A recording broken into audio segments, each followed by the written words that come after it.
She will give birth to a son and will call him Emmanuel, which means God with us. And then he says, this child, this son, he'll take over the running of the world.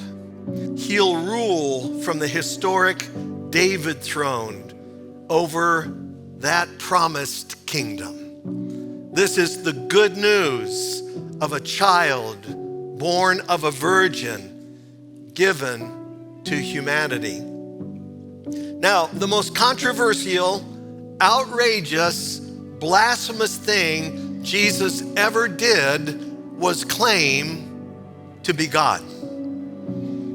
He at one time said to the Pharisees and the teachers of the law, Abraham looked forward to my day.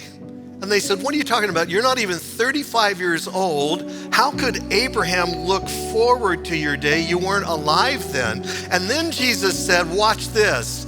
He said, before Abraham was, I am.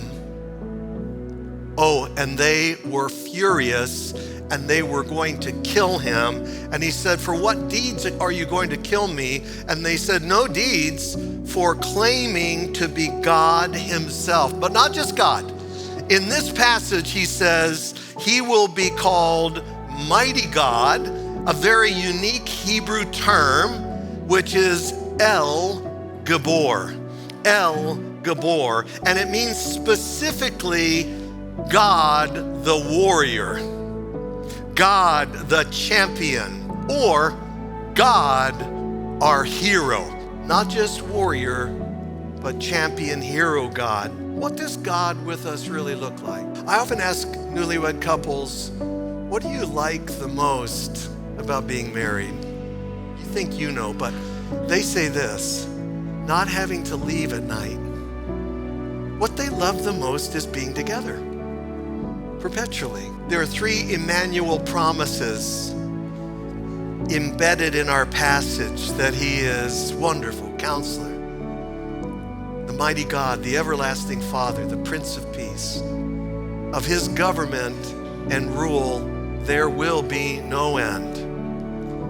We find these beautiful pictures of Emmanuel, and the first promise is God, Jesus, promising, I will live among you actively. See, the promise is this, Christ's presence, and he's saying, don't worry, I'll go with you. If I'll go with you is said, you feel the confidence of that person. So he says, I'll live among you actively, but we're tempted with a lie that destroys or tries to destroy that truth, and that is the perception that God is really too big to be small.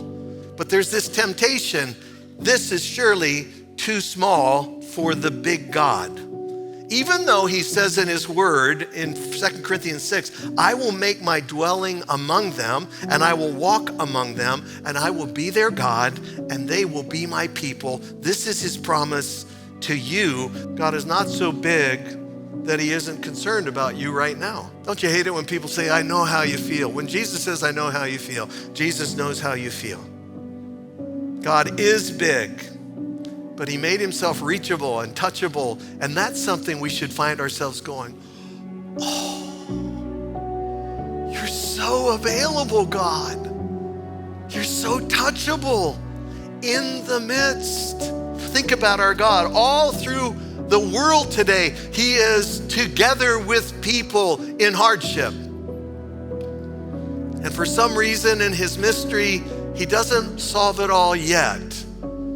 But it will all be solved. And I don't know about you, I can go through anything if I know he's with me. Do not ever underestimate the with us power of Emmanuel. Emmanuel, God with us, filling our lives with an endless array of miracles, masquerading as coincidences, chance meetings, luck. Someone said to me as I went in to preach, good luck, Pastor Les. Then she said, oh, why'd I say that? I said, because luck is living under Christ's kindness. See, God's not too big to be small. He's not too small to be big. And he's not so demanding that he can't be grace-filled. He says basically, you can stop striving now to be good enough for me. I forgive you completely. The truth is that your goodness today, everybody, doesn't have anything whatsoever to do with God's forgiveness or his gift of salvation. I love that.